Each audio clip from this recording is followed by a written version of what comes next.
gumawa sila ng ice skating rink dito mga dre sa playground, no? Tapos yung PE, nandyan yung mga bata. Nag-i-snow na naman. Webes ngayon, ang aming weather ay minus 2. Pero sa weekend, pwede kaming umabot hanggang minus 35. Wala pang wind chill yun. Baka walang part-time sa weekend.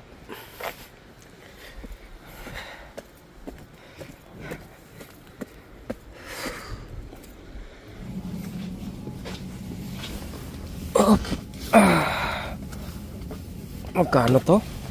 Coffee Mate 12, 13 sa Costco 1.6 o 1.8 kilos. Magkano ba? Hindi ko rin pala alam presyo. Pero kaunti lang yung diferensya. Mas mura sa Costco. Kaya may membership syempre. Ano pa ba bibiling ko? Andito pala ako sa Walmart.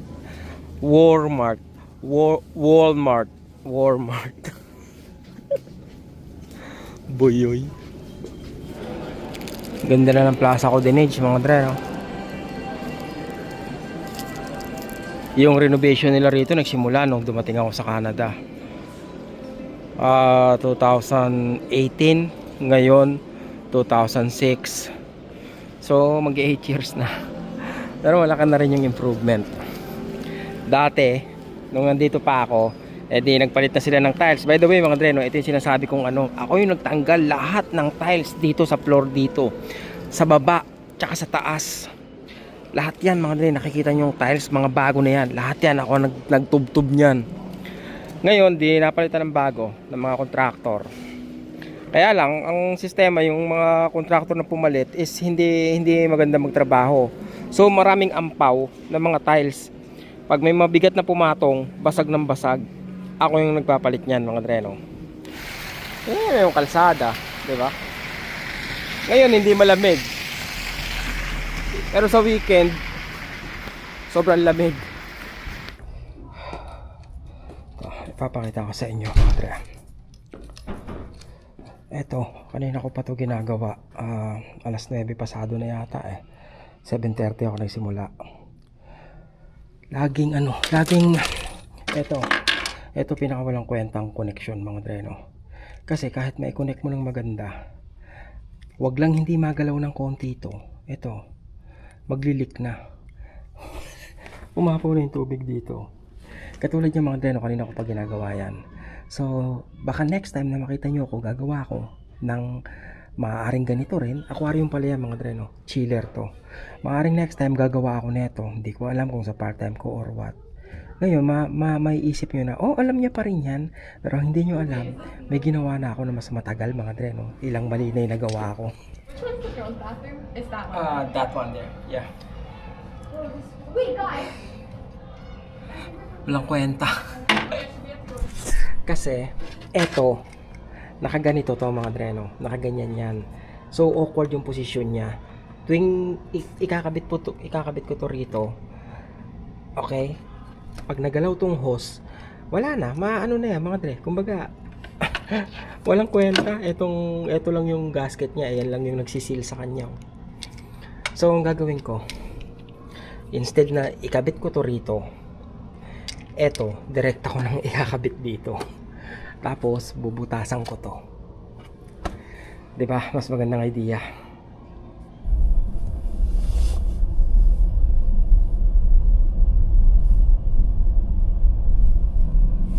Traffic. Rush hour. Pero, mapapansin mo, napakatahimik, diba? Walang galit na galit sa busina. Walang ganon, diba? Kahit pa paano, kumbaga, nakakatulong mga dre, no? Para makalma ka kung hindi maingay. Kasi kung traffic na, tapos marami pang busina ng busina, parang nakakaburyong di ba? Pagka ganito, tingnan mo, diba? Chill lang lahat, Kumbaga, naiintindihan nila kung bakit traffic, Walang magagawa kahit sirahan mo yung manibela mo kakabusina, diba? Hindi naman mababago na traffic,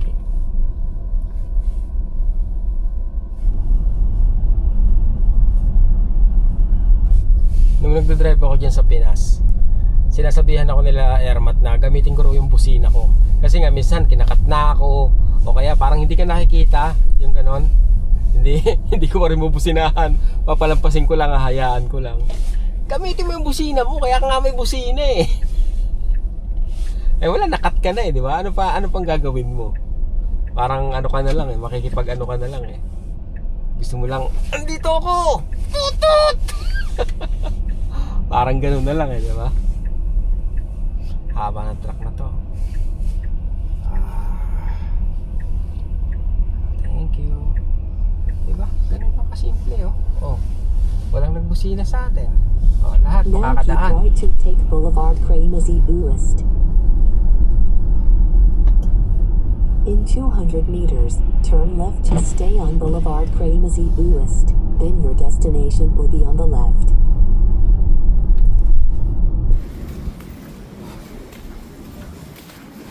Excuse me, sir. Hi. I ordered online. Yep. Yeah, where can I pick it up? Right over there. The phone. Thanks. Order ako online eh. May in-order ako online. Mga pipick upin ko na lang.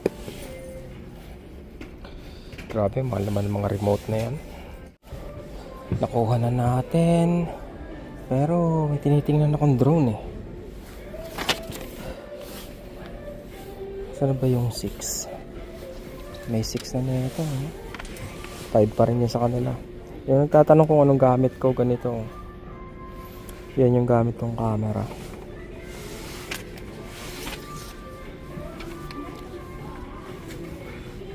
Iniisip ko bumili.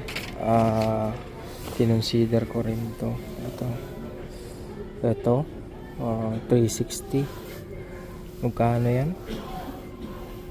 819. Pagkatapos yung DJI Action 5 Pro 450.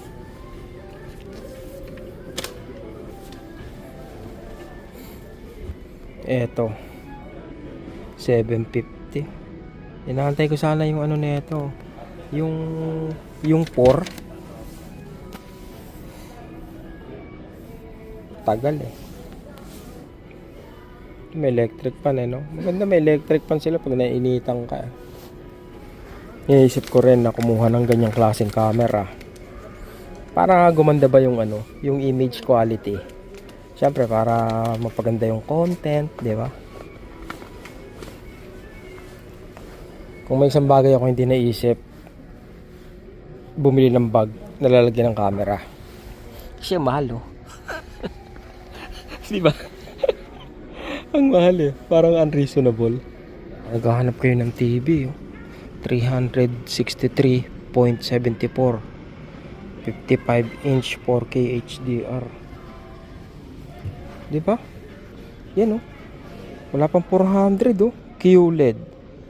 Ano kayo naantay nyo? Bili na. Kasi naregaluhan na kami. Kaya hindi na kami bibili. Ito 663 65. Doon ka na sa ano, wala pang 455. Hindi mo na kailangan yung extra 10 inches. Ito yung mga hinahanap ko pang video okay. 'Di ba? Kukonekta mo na lang sa ano mo sa tablet. Tapos may video okay ka na. Magkano 'yan? What? 149? Etong malaki. What? 992. Ano yung 149? Ito yata yung 149 mga dreno. Ano ba to? Panghanap ng ginto. Yung sensor. Yung ganon. Magkano to? Ito yung tinatanong ko. Ito 250. Ganyan ba siya? Ganyan ba siya? Parang tanga. Ha? Paano ba? Ito ba yung pabigat? Alin pa rito ilalagay sa tenga? Ito ay itong bilog. Ito yung lalagay sa tenga.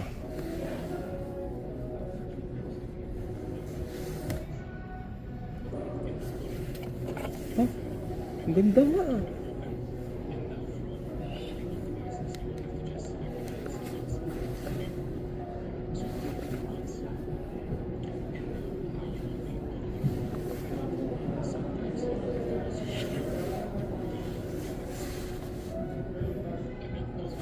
Kinikilabutan ako sa sounds niya. Ang ganda.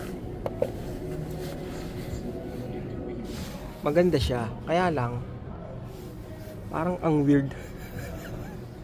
Nakakainis eh. Parang weird kasi tingnan. Di ba? Bakit gano'n? Parang tanga.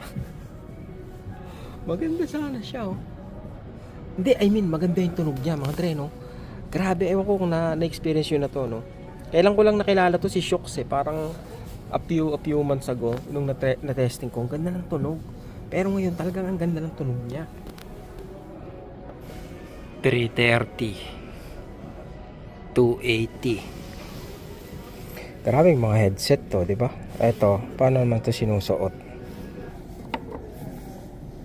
Ano ba to? Ano yung left or right? Okay.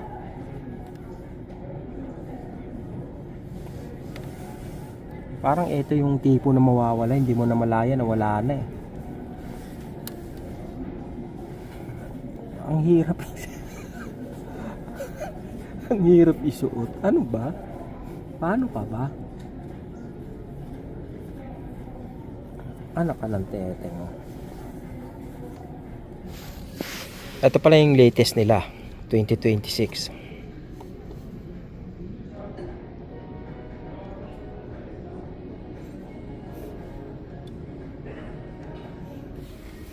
Mas bibiling ko na lang tong 250 kesa sa 330 kasi halos parehas lang yung tunog nila. Hindi ko lang alam kung kasi eto dudula sa tenga mo to eh. Ganun talaga siya isuot eh. Nakaganyan siya talaga, oh. Hindi naman gano'n. Dapat nakatayo siya. Nakatayong ganyan, oh. Yan, oh. Ganda niya tumunog. Eh 10,000 siya eh. Paano di gaganda tumunog, di ba? Para ka rin may design sa tenga. Di ba? Okay din, oh. Ang ganda tumunog, grabe, oh. Ang ganda ng headset talaga. Kaya lang mahirap bayaran eh. 250. Ako mahilig talaga ako sa bagay, konti lang yung hilig ko eh. Ganyan, headset. Nagsimula yung hilig ko niyan nung nasa Saudi ako, nagtatrabaho ako. Tapos meron akong yung Walkman na pahaba, yung parang USB gano'n na maliit. Bumili pa ako ng gano'n, no? Pag magtatrabaho ako kasi maingay sa trabaho namin eh. Yung ball mill, gilingan na ginigiling doon, materyales para doon sa ibabaw ng tiles nyo, yung makintab na finish ng tiles, doon ginigiling namin yung mga bubog yun, yung maraming materyales yun. So sobrang ingay nung working place namin. Sabi ko, bili nga akong Walkman, naka full volume yun, katrabaho ako, hindi ako nakikipag-usap, no? Music lang ako. Tapos yun, nagkaroon akong tinnitus ringing sa tenga. Ano ko yan? Isa sa mga bisyo ko yan dati. Alam niyo yun, parang nung panahon na yun, mahilig ako sa headset na yung halagang 250 reals. Ang mahal na nun sa akin kasi nga ang sweldo ko lang dati is 1,000 reals. Minsan 1, 2 nung bago pa lang ako sa Saudi. Eh ang libangan ko nun music. So mag-i-invest ako sa headset. Minsan mangungutang ako, no? Para lang maganda yung sounds ko. Talagang kinikilabutan ako pag nakikinig ako ng music. Yung parang mas nararamdaman mo ba, 'di ba? Pag maganda yung maganda yung headset mo, yung earpiece mo, maganda. Tapos paano ba? Yun.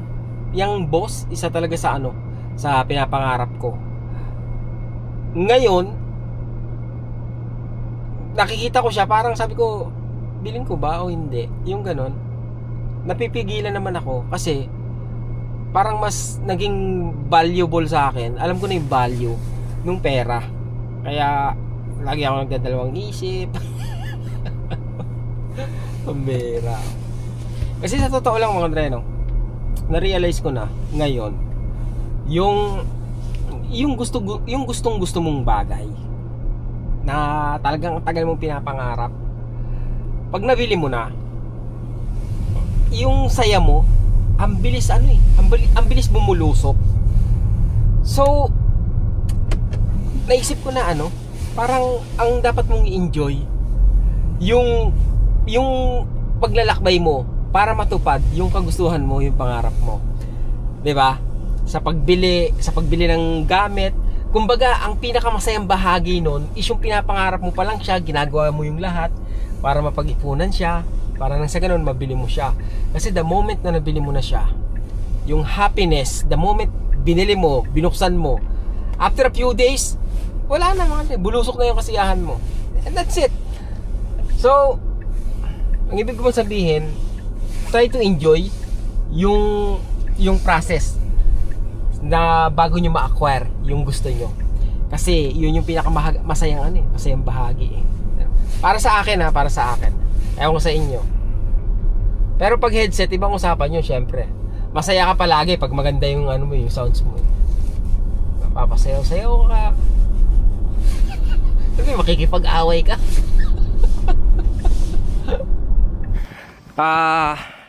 Gagamitin ko na yung bonus ko rito sa Marshalls o kaya sa HomeSense. Ito yung bonus ko. Galing sa school to. Ito yung binigay sa amin na pamasko. $25 yan.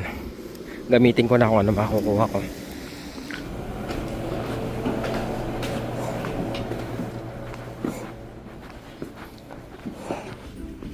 Baka merong tag $25 na sapatos.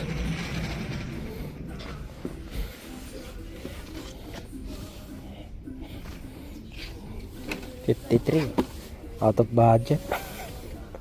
$25 meron ba? 60. Malabo yata.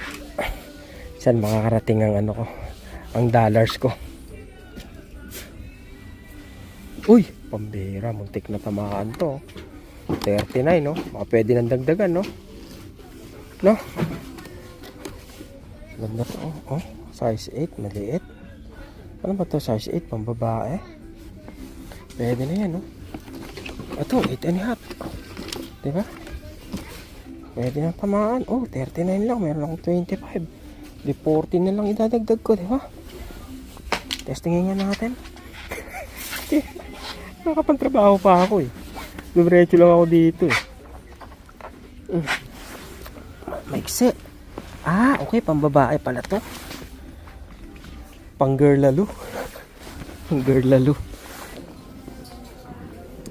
Wala akong napili. Wala pa akong willing pagkagastusan ng napakahalaga kong bonus. Wala akong nakita mga Andre na sapat. Short na lang sana, short. Sombrero kasi mga tabingi mga Andre, mga konti ng tabingi ng ganun eh, kaya hindi ko kinuha eh. Wala eh. Balik na lang ako. Marami pa namang araw. Marami pa namang araw. Ayoko lang ano, ibili yung $25 dahil lang para lang magastos, for the sake of magastos. Yung ano, eh bonus yun eh, di ba? Gusto ko sanang ibili ng ano eh, yung something na memorable. Hindi man sa akin, para dun sa halimbawa papamigay ko, di ba? Makabili ako ng sapatos, dadagdagan ko na lang. Tapos pag makita ko yung tao, suot niya yung sapatos na binigay ko. Yung ganon, masyadong maraming arte, di ba? Uwi na, malamig. Papakita ko sa inyo kung ano yung binili ko. Okay.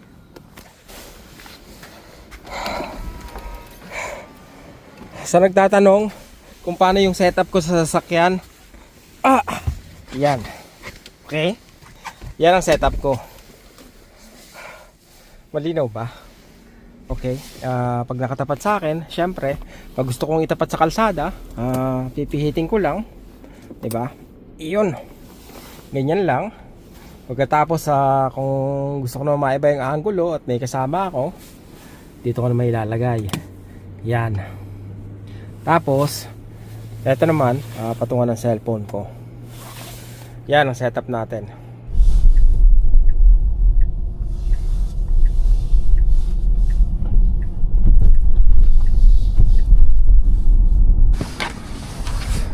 Lumalamig. Dahil walang luto, walang nagluto. Ito tayo rito sa Kamsing. Umorder na ako eh. I-pick upin ko na lang. Umorder ako ng pancit. Pag pupunta kayo sa Kamshing, pwede kayong mag-park yan sa ano, para mas malapit. Diyan kayo mag-park ko sa Maxi. Okay, dito sa likod ng ano, sa likod ng plaza pala. Kasi kung doon pa kayo magpa-park sa plaza rin, medyo malayo lakarin nyo eh. Pero kung dito kayo magpa-park sa ano, sa Maxi, ayan, malapit-lapit dito. 21? Yeah. Thank you, sir. Thank you. Thank you.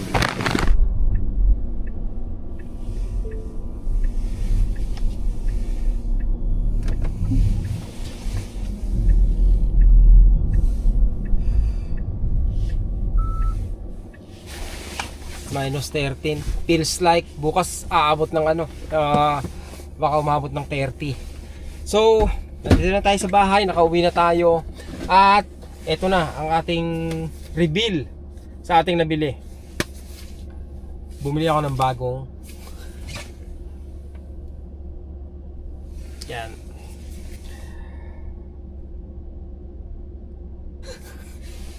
Hindi ko alam kung ano sasabihin ko. Ito lang mga kanila, bumili ako nito kasi maganda siya. Marami siyang ano, marami siyang, actually may mga problema siya na parang deal breaker. Base sa napanood ko inisip ko na sana aantayin ko yung ano niya, yung iterations niya, yung number 2 niya, kumbaga number 1 to di ba? Yung number 2 next year, parang this year pala. Siguro mga 9 o 10 months bago lumabas yun. Naisip ko naman kung hindi ko kukunin to, kumbaga maraming shots or maraming opportunity na makagawa ng video na mamimiss ko. Kasi maliit lang to, parang thumb size lang to. Itong nasa taas niya yan, parang thumb lang yan. So kumbaga madaling gamitin, tapos demagnet pa siya, pwede kong idikit kung saan saan, pwede kong ilagay sa sombrero, pwede kong ilagay sa dibdib. So sabi ko kung aantayin ko pa yung susunod na labas nito, sayang naman yung pagkakataon, diba? I'm hoping na sana masulit ko to. Kung may isang bagay akong pinagsisisihan sa mga nabili ko na gadget, siguro yun yung Ray-Ban, yung Ray-Ban Meta. Ano lang, parang wala, hindi para sa akin hindi sulit. Sayang yung pera. Mahal din yun, parang mahigit 400 din yun. Sabi ko nga, buti sana kung yung bagay sa akin kung gawin ko lang Ray-Ban. Hindi rin eh. Di ba, kumbaga kahit hindi mo na gamitin yung camera, kaya lang hindi rin bagay sa akin eh. Bihira akong gamitin kasi nga mga dreno, paano yun eh, kumbaga pang Facebook eh. So ayun yung isa sa pinaka useless na nabili ko para sa akin para sa akin, kasi nga iba yung klase ng paggamit ko eh. Sa iba napaka useful naman niya, kaya sayang, para sa akin yun yung pinaka pinagsisisihan kong binili ko.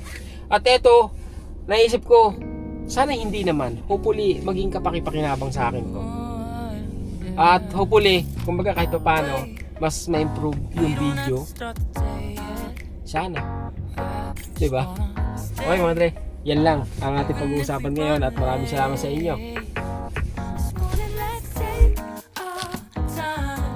Yan pala yung aking in-order, Cantonese chow mein. Tapos meron akong raisin bread. Hapunan. That's it. What's the